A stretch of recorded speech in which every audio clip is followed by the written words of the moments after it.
దిగజారుతారా ఆ వ్యక్తి మీద నువ్వు శిలాఫలకం పలుగొట్టినని తీసుకొచ్చి అరెస్ట్ చేసి ఈ బుద్ధు స్టేషన్లో పెట్టి దేహశుద్ధి చేసే కార్యక్రమం చేస్తున్నారు మీరంటే ఇది కక్ష సాధించేదే కాక ఏమంటాను నేను. ప్రజలకు మేలు చేసి మన్ననలు పొందండి.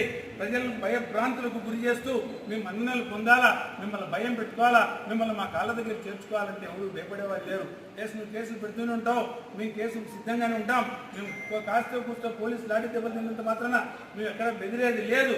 ఎందుకంటే రాజకీయంలోకి వచ్చిన తర్వాత పోలీసు దెబ్బలు, జైళ్ళు అనేది కామన్ అని నిర్ణయం తీసుకున్న తర్వాతనే రాజకీయాల్లోకి వచ్చినాం తప్ప సుఖశాంతంతో లక్షణంగా పడుకున్న రెగ్యులర్గానే ఉద్దేశించి రాలే. ప్రజల పక్షాన పోరాడుతూ ప్రజల కోసం పోరాడుతున్న క్రమంలో మాకు ఏ శిక్షలు పడినా కూడా ఎన్ని దౌర్జన్యాలు మీరు చేసినా ఆ దౌర్జన్యాలను ఎదుర్కొనేటానికి సిద్ధంగా మేము ఉన్నాము తప్ప మీ బెదిరింపులకు బెదిరేదానికి ఎవ్వరము ఇక్కడ కదిరి నియోజకవర్గంలో ఎవరు లేరు.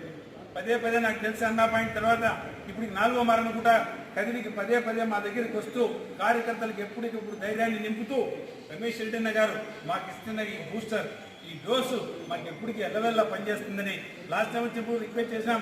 అన్నా మీరు పదే రండి అని చెప్పి పట్టుమని 10 రోజులు కాలేదు చెప్పినట్టే మళ్ళా అన్న మన దగ్గరికి రెగ్యులర్గా రావటం.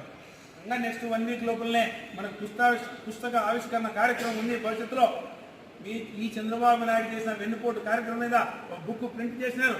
ఆ ఆవిష్కరణ కార్యక్రమానికి కూడా అన్నొచ్చి కాన్స్టిట్యున్సీ హెడ్ క్వార్టర్స్లో మండలాలలో ప్రతి మండలంలో ఆవిష్కరణ కార్యక్రమం స్టార్ట్ చేస్తూ ఈ ప్రోగ్రాం పక్కన పెడితే కార్యకర్తలకు నేను పదే కనపడాలా, కార్యకర్తలకు ధైర్యం చెప్పాలా, కార్యకర్తలకు వెన్నంగా మేము నాయకులు ఉన్నామని చెప్పి నిరూపించేదానికోసం పదే మన దగ్గరికి వచ్చి మనకు ధైర్యం చెప్తున్నటువంటి ఈ నాయకులకు కృతజ్ఞతలు తెలియజేసుకుంటూ ఈ అవకాశం ఇచ్చిన ప్రజలకు కృతజ్ఞతలు చేసుకుంటూ